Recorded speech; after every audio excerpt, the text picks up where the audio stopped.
अस्सलाम वालेकुम जी। लो जी असी पंजाबी माँ बोली वास्ते लाहौर कानफ्रेंस जिहड़ी होई सी साझा पंजाब जिहड़ा ਉਹਦੇ ਵਾਸਤੇ ਅਸੀਂ ਇੱਥੇ ਲਾਹੌਰ ਸਪੈਸ਼ਲ ਇਸ ਵਾਸਤੇ ਕਿ ਜਿਹੜਾ ਸਾਡਾ ਪਿਛੋਕੜ ਹੈ ਉਹਨੂੰ ਅਸੀਂ ਭੁੱਲ ਗਏ ਹਾਂ ਕਿ ਜਿਹੜਾ ਜਿਹਦੇ ਵਾਸਤੇ ਸਮਝ ਲਓ ਸਾਡੀ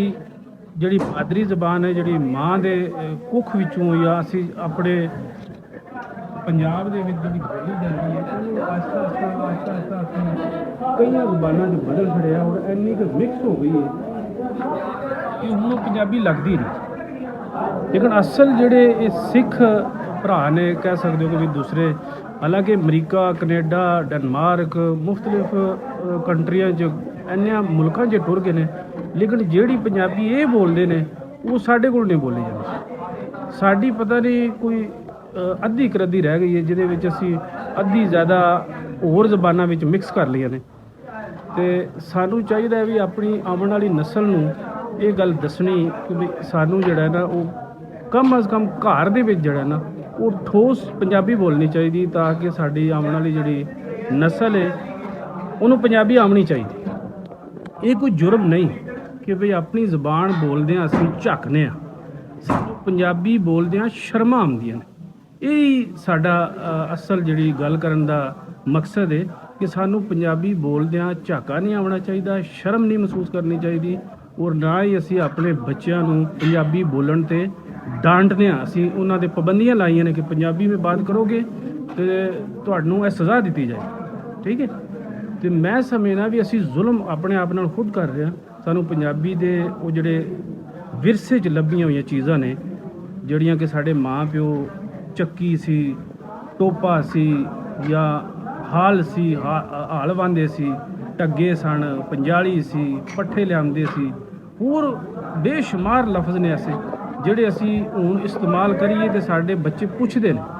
ਬਈ ਇਹ ਕਿਸ ਚੀਜ਼ ਦਾ ਨਾਮ ਹੈ। ਸਾਗ ਦਾ ਸਾਨੂੰ ਕੋਈ ਨਹੀਂ ਪਤਾ, ਸਾਗ ਦੇ ਵਿੱਚ ਬੱਚੇ ਦੇਖ ਕੇ ਇਹ ਕਹਿੰਦੇ ਨੇ ਵੀ ਇਹ ਕਿਹੜੀ ਚੀਜ਼ ਹੈ, ਇਹ ਪੱਠੇ ਨੇ।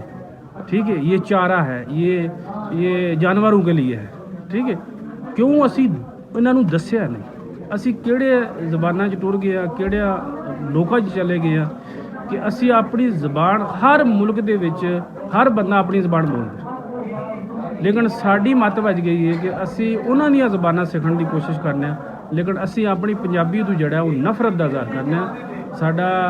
साडा ये समझ लो कि भी पैगाम है सारी जिन्ने भी पंजाब लैंदा होवे या चढ़दा होवे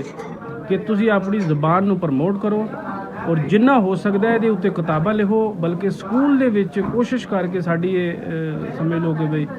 इकट्ठ होण दा असल जिहड़ी मकसद सी वो यह है कि भी असी आउण वाले दिनां च इंशाअल्लाह असी चाहते हैं कि भी जिस तरह हर स्कूल दे विच दूसरियां ज़बानां दे विच किताबां है ने, पंजाबी की एक भी किताब नहीं है। पंजाब दे विच स्कूलों में एक भी किताब नहीं पढ़ाई जाती, कम अज़ कम छोटी जी एक किताब होनी चाहिए जिहदे विच बच्चों नूं सारा इलम होना चाहिए कि साडी ये माँ बोली ज़बान। ठीक है, दुआवां याद रखियो